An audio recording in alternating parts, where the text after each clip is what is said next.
नमस्कार दर्शकों, आवाज़ इंडिया में आपका स्वागत है। मुंबई में दूसरी बार आयोजित पत्र महोत्सव 2024 ने एक बार फिर दिलों को जोड़ने वाले पुराने कागजी रिश्तों को संजोया है।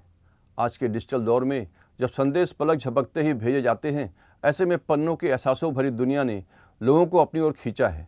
आज के पत्र महोत्सव में पुराने पोस्टकार्ड, अंतर्देशीय पत्र और चिट्ठियों की प्रदर्शनी लगाई गई, जिसमें डाक विभाग के वरिष्ठ अधिकारियों ने बीते दिनों की यादें ताज़ा की। खतों का वह इंतजार, वह भावनाओं की गहराई, इन पलों को याद कर कई लोगों की आंखें नम हो गई। कार्यक्रम का मुख्य उद्देश्य पत्रों की संस्कृति को पुनर्जीवित करना है, जहां शब्दों की स्याही और दिल की धड़कनें एक दूसरे से मिलती हैं। इस पत्र महोत्सव में स्कूली छात्र और छात्राओं ने मिलकर पत्र लेखन प्रतियोगिता में हिस्सा लिया, जिससे यह साफ हो गया कि कागज़ पर लिखे शब्दों की अहमियत आज भी बरकरार है। एक बार फिर चिट्ठियों के एहसासों ने आधुनिक तकनीकी पर जीत दर्ज कराई और साबित किया कि भावनाओं का सबसे सच्चा माध्यम कागज़ पर लिखे शब्द ही हैं। क्या पन्नों का यह स्नेह भरा दौर फिर से लौटेगा? पत्र महोत्सव ने यह सवाल सभी के दिलों में छोड़ दिया। जी, आज मुंबई जीपीओ में हमने एक पत्र उत्सव, मुंबई पत्र उत्सव रखा 2024, इंग्लिश में मुंबई लेटर फेस्ट। और इसका मुख्य उद्देश्य यही था कि जो एक पुराने ज़माने में बहुत ही कॉमन चीज़ थी और बहुत ही इम्पॉर्टेंट चीज़ थी कि लोग अपने जानने वालों को संपर्क करें जो दूर हैं पत्र लिखकर, और जिसमें वो एक तरीके की कला थी, उसको दोबारा से एक तरीके से फाइल अप देना, एक उजागर करना, उसका मुख्य उद्देश्य था। तो ये खासकर हमारे आज के कार्यक्रम में कई स्कूल के बच्चे यहाँ पे आए और उनका एक कंपटीशन भी हो रहा है, जिसमें एक टॉपिक रखा गया है, the Joy of writing in digital India. मतलब डिजिटल लैंडस्केप में तो हम सभी लोग रहते हैं, लेकिन वो एक उद्देश्य था कि बच्चे अपने माइंड और हाथ के बीच में जो कनेक्शन है उसको एक अपने इमोशंस के लिए।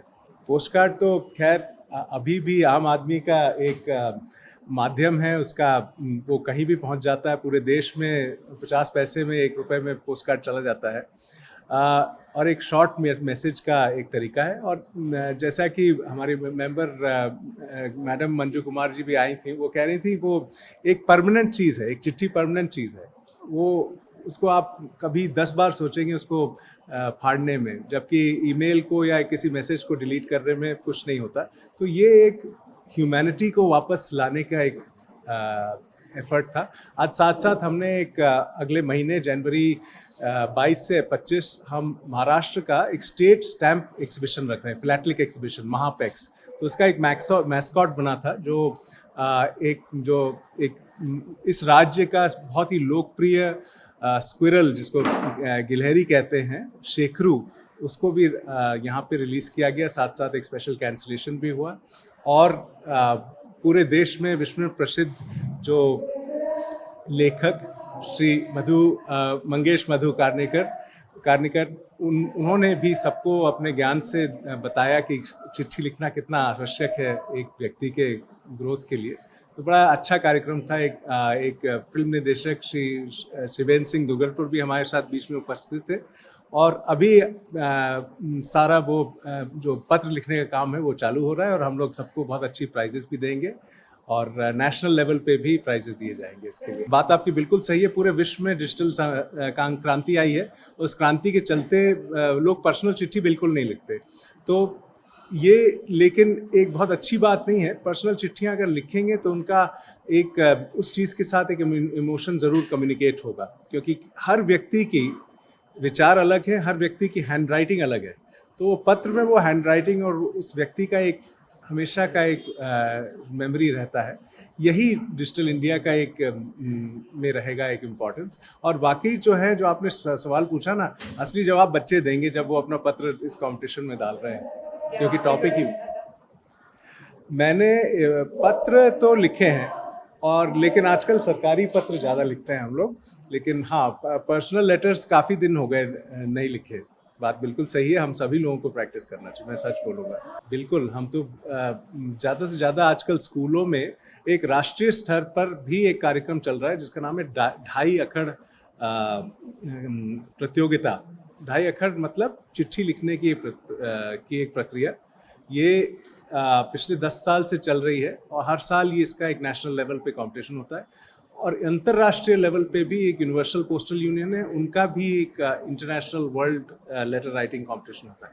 बेसिक आइडिया है कि लोगों को लिखने की जो और पर्सनल चिट्ठियां लिखने की आदत डालने की, साथ साथ फिलैटली जो स्टैम्प्स साथ में लगाते हैं चिट्ठी जब भेजते हैं, उसको भी प्रोत्साहित करना बहुत ज़रूरी है, क्योंकि एक बहुत अच्छी आई थिंक मैडम आप कह रही थी कि उससे आदमी डिटॉक्सिफाई होता है। You are with yourself, when you are with the self, with the present, ये जो छोटी हॉबीज़ होती हैं, आप एकदम अपने दायरे में आ जाते हैं, बाहर की नॉइज़ से दूर। तो इसके वैसे भी पॉजिटिव इम्पैक्ट्स हैं। देखिए, बहुत बड़ा बेसिक डिफरेंस है कि जब आप अपने हाथ से पत्र लिखते हैं तो आप अपनी अभिव्यक्ति अपने अनुसार करते हैं। पहले जैसे कि मैंने अपने उसमें भी बोला था कि आप कैसे शुरुआत करते थे, आप सब कुशल हैं, आशा करते हैं आप सब कुशल हैं, लास्ट में लिखते थे कि आपके शुभचिंतक या आपका प्यारा। The kind of a connection is there, a feelings were there, emotions were there, जो एक आदमी से दूसरे आदमी तक ट्रांसमिट होती हैं।